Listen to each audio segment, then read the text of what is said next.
Hello students, welcome to my channel Learning History Made Easy.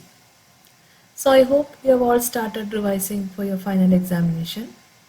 So today we will be continuing with our model paper series. We will be discussing the 5-mark question in today's video.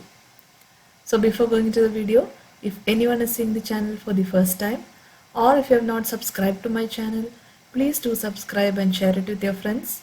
And also click the bell button to receive notifications whenever I upload new videos. So without wasting time, let us get into the video. So as I have told, today's video is about the 5-mark questions.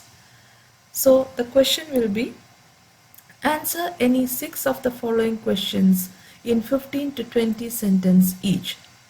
So as I have told in the last video, this year you will have more choice. So total 10 5-mark questions will be given, out of which you will have to write any 6. So each question will carry 5 marks. So in today's video I will be explaining 3 or 4 questions. The balance question I will be explaining in the coming videos. So let us see the first question. Explain briefly the impact of geography on Indian history. So if such a question comes, first you will have to write a small introduction for this. So what are we going to write as introduction?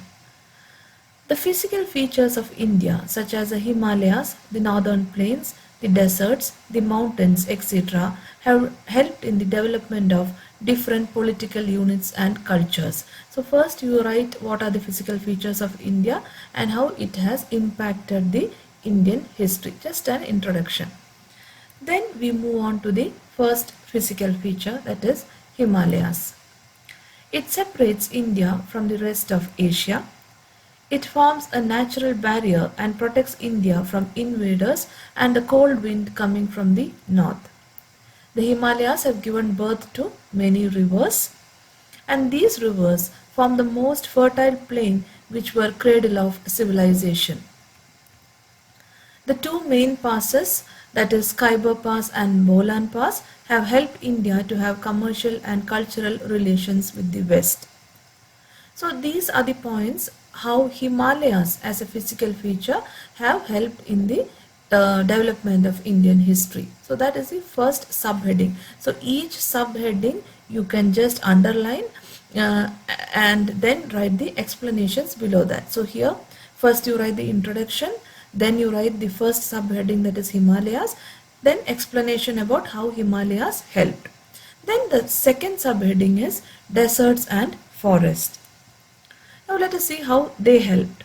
They have made, that is deserts have made and forests have made the people hardworking and warlike. The oceans served as means of connecting the rest of the world. And the next point is about oceans. They served as a means of connecting the rest of the world. They help to develop commercial and cultural relations. So that is the second subheading. Third subheading is rivers. Now let us see how rivers helped. They have made the country agrarian, and they also influence the rise and fall of many dynasties. Rivers provided varieties of minerals and rocks, and the rocks and stones like sandstone, marble, granite, etc. have helped the development of architecture. It also helped in the growth of rich flora and fauna. From the water from the rivers, it has helped in the development of rich flora and fauna. So as a conclusion, you can write, this is how geography impacts Indian history. So first an introduction, then about Himalayas, then deserts and forests, oceans, then rivers. Then under each subheading you write the explanation. So this is how you write a 5-mark answer. If you want more detailed explanation of each answers, you can go to the chapter wise videos in my channel playlist, and there under each chapter I have given more detailed explanation. Okay, so next let us go to the 32nd 5-mark question. Explain the town planning of Indus Civilization. So town planning is one of the salient feature or important feature of Indus Civilization. So let us see about the town planning.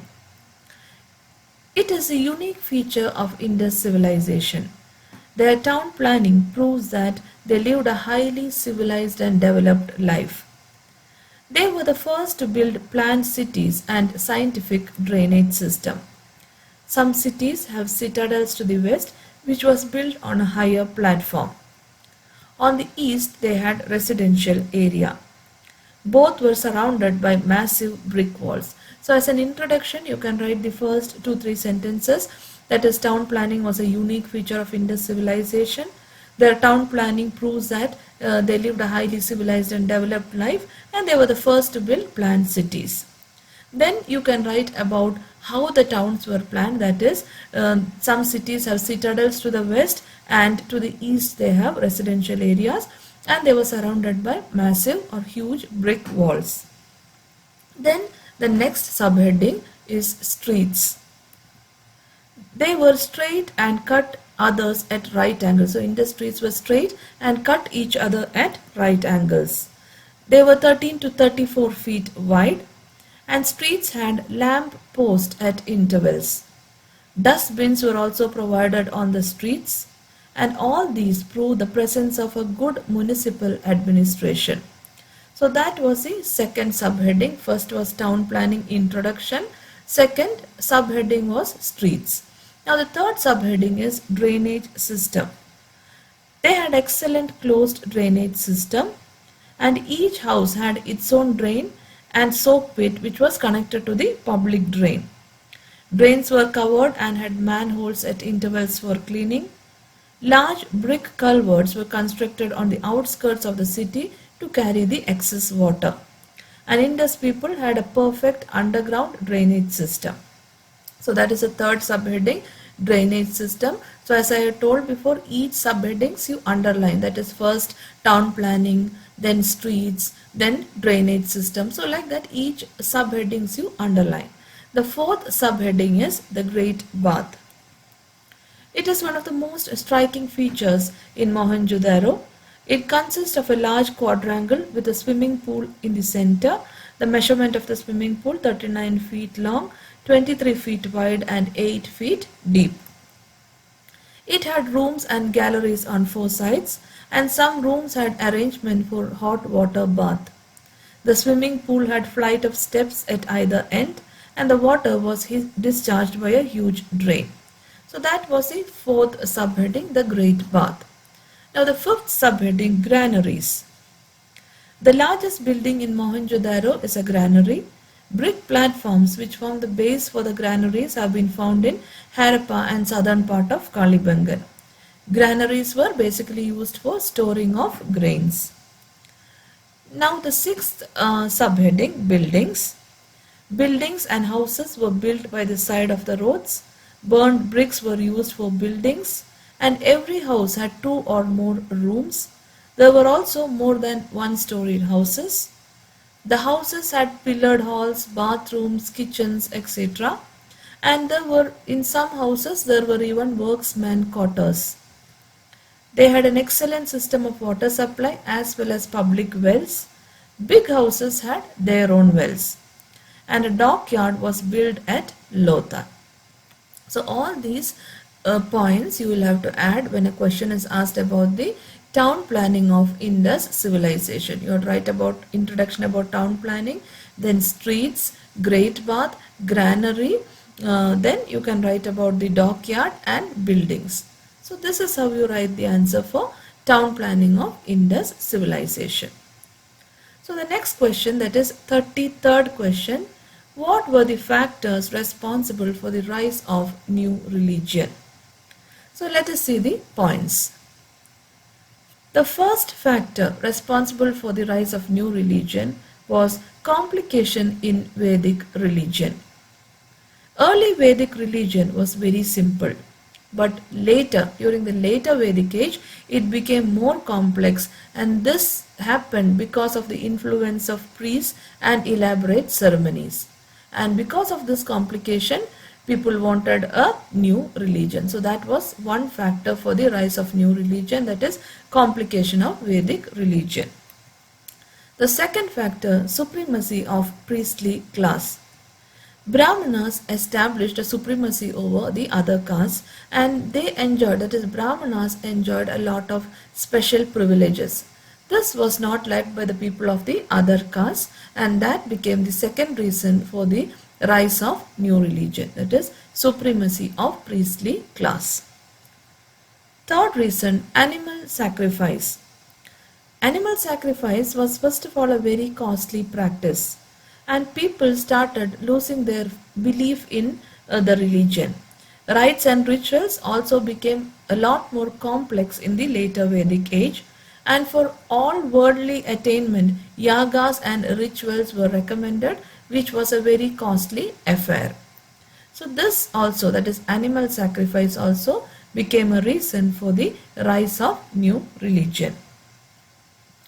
The fourth reason, that is chanting of mantras. Vedic literature was in Sanskrit, and this language was mastered by the priestly class. Only Brahmanas mastered the Sanskrit language. The common people found it very difficult to understand, and people started losing faith in chanting of mantras without understanding the meaning. So that became another reason for the rise of new religion. The fifth reason, caste system. Discrimination existed among different castes, and as we have discussed earlier, Brahmanas enjoyed a high status and Shudras had to suffer. So this also became another reason people wanted a religion in which there was no caste discrimination and where everyone are treated equal. Now the last reason, that is the sixth reason, birth of great personalities. When all these problems were happening, two great personalities, that is Mahavira and Gautama Buddha, preached simple principles of life in the language of common people, and this attracted people towards the new faith. All these were the causes for the rise of new religion. So all these 6 points you will have to write, underline the main points and write the explanation. As I have told before, if you want more detailed explanation, you can go to the chapter wise videos in the playlist, and there you can see the chapter videos where I have explained it in much more detailed manner. Okay, so let us move on to the next question. Describe the chief characteristics of Gandhara School of Art. So the main features of Gandhara School of Art are: first one, life-size statues of Gautama Buddha were carved in this school. Okay, so here the statues were carved in life size. So life-size statue of Gautama Buddha were carved. Until then, Buddhist existence was shown in the form of symbols like lotus, umbrella, etc. But when Gandhara school came, they started to carve life-size statues. Second one, utmost care was given to the symmetry of the body while carving the statues. When statues were made, utmost care was given to the symmetry of the body. That is, muscles and mustaches were shown in natural settings. The third feature of Gandhara School of Art, the folds and turns of the clothes were exhibited with minute care and skill. When they were showing the folds and turns of the clothes, it was shown with minute care and skill. The ornaments that were carved on the statues received much attention. Whatever ornaments were carved, that also was carved with much attention, and this added to the physical beauty of the statue. Polishing the statues was also an important feature of Gandhara School of Art. All the statues in Gandhara School of Art were polished. So that also was an important feature. The main material used for preparing the statues were either stone, terracotta or clay. These were the three materials which were used for preparing the statues. And the technique used in making the statues was Greek, but the idea, inspiration and personality were Indian. So the techniques used for making the statues were Greek technique, but the idea, inspiration and personality were Indian. And according to Dr. R.C. Majumdar, the Gandhara artist had the hands of a Greek but the heart of an Indian. So that was Dr. R.C. Majumdar's opinion about the Gandhara School of Art. He said that The Gandhara artist had the hands of Greek but the heart of an Indian. So all these points you will have to write for the question features of Gandhara School of Art. So I hope you have understood all these questions which I have explained today very clearly. If you have any other doubts or you need detailed explanation, you can go to the chapter wise videos. And if you have any doubts, you can ask in the comment section. The balance questions, that is the remaining 5-mark question, I will be uploading in the coming video. So before I upload that, please be thorough with all the questions which I have given till now. That is 1 mark and 2 mark questions in the last video and 5 mark questions in this video. So I'll be uploading the next video very soon. So please don't forget to like, share and subscribe to my channel. Your likes and shares will be of a great encouragement for me to make more and more videos. So I hope to see you all soon in the coming video. Thank you for watching.